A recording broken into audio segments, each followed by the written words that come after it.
So what is it that you do for a living? I own salons, Lash and Brow Bars. They are commission-based salons, and yeah, that's what I do now. So how did you get into the lash industry? I actually got into the lash industry. I was a school teacher, and I started getting my lashes done, and I was like, this is expensive.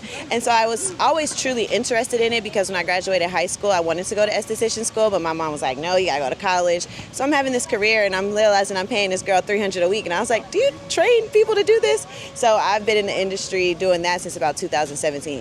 What's the most amount of money you ever made doing lash? I remember I did a $40K month, and that's before I opened the salons. And so that was me like really, really, really grinding and getting to it and not running any specials. So what do you like most, doing lashes behind the chair, training, or owning a salon? They all have their different pros and cons, but honestly, I liked ownership more.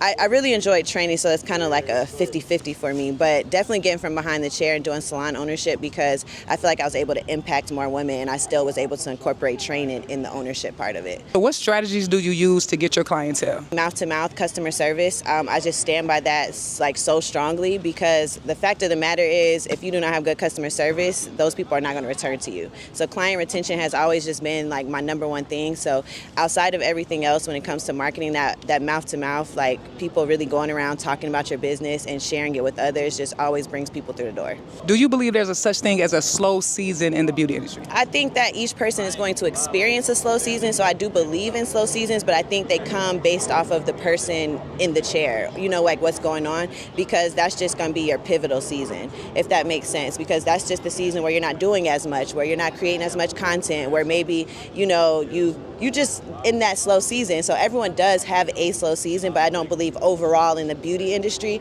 there's something that's called a slow season. So what tips would you give to somebody that is experiencing a slow season? I say you need to start looking at your back end because typically when you're starting to experience that slow season, it's because you've gotten too comfortable. So you're like, okay, I've been getting booked, I've been, having consistent clients coming in, and you haven't been doing and going as hard as you usually do when you're trying to, really get out there. So I say looking at the back end of your books, doing more marketing.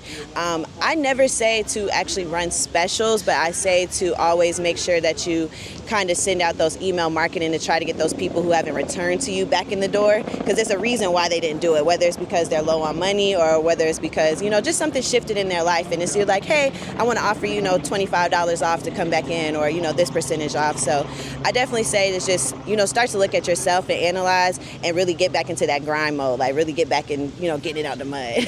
So how important to you is having more than one source of income? It's absolutely important. You have to have more than one source of income because if something is to change with that one source, you're going to have to go out and find a way to make some more money. You know what I'm saying? So it's like you definitely want to at least have several sources coming in. And, luckily in the beauty industry, we're able to have multiple sources, whether it's like if you do lashes, you're able to sell products, you're able to do trainings, you're able to, hop back behind the chair if you're an owner. So it's definitely super important to have multiple sources of income. What challenges did you face, if any, throughout your career? Each part of my career has been different, challenges in that sort. But I would say as a salon owner, the challenges always have been hiring employees.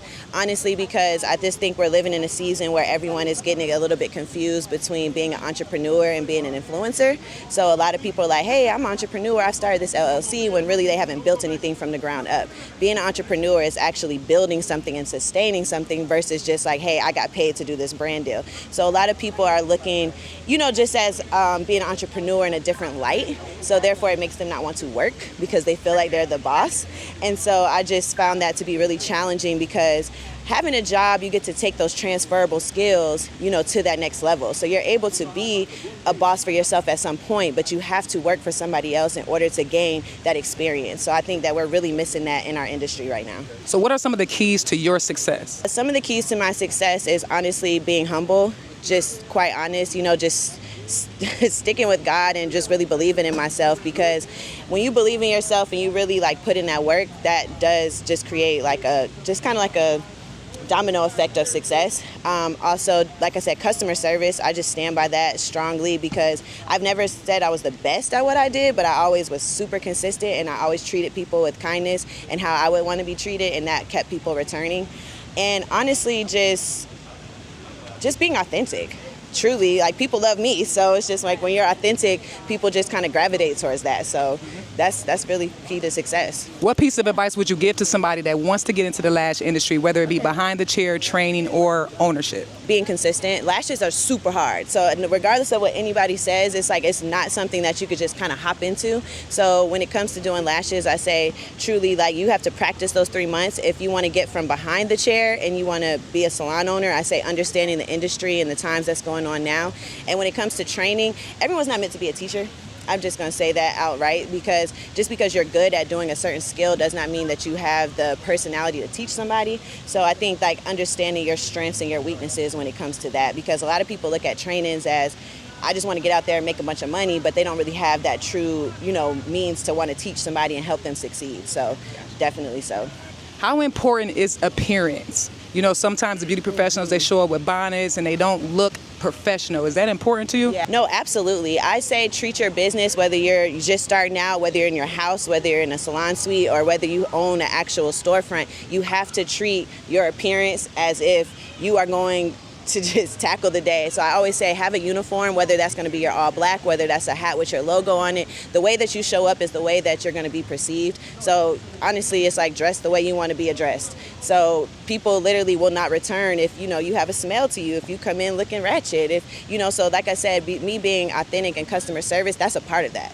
You know what I'm saying? So you guys have to show up how you, man, because I just am thinking about it. I'm like, people really treat it as like a side hustle, and it's like you're not going to become successful if you're treating it that way. So it's like whether you're working out of your living room, which I started lashes out of my living room, I showed up how I wanted to be. I wasn't rolling out my bed in my robe. I was like, hey, I'm going to put on this outfit. I'm going to come in. I'm going to treat this like it's my storefront until I have one. Listen, y'all heard it from one of the best in the industry. Comment the word community to join the #1 beauty community, where we teach people how to market, how to automate their business, how to structure their business, how to create another source of income, because it's so important. So I hope to see y'all on the inside. Comment the word community.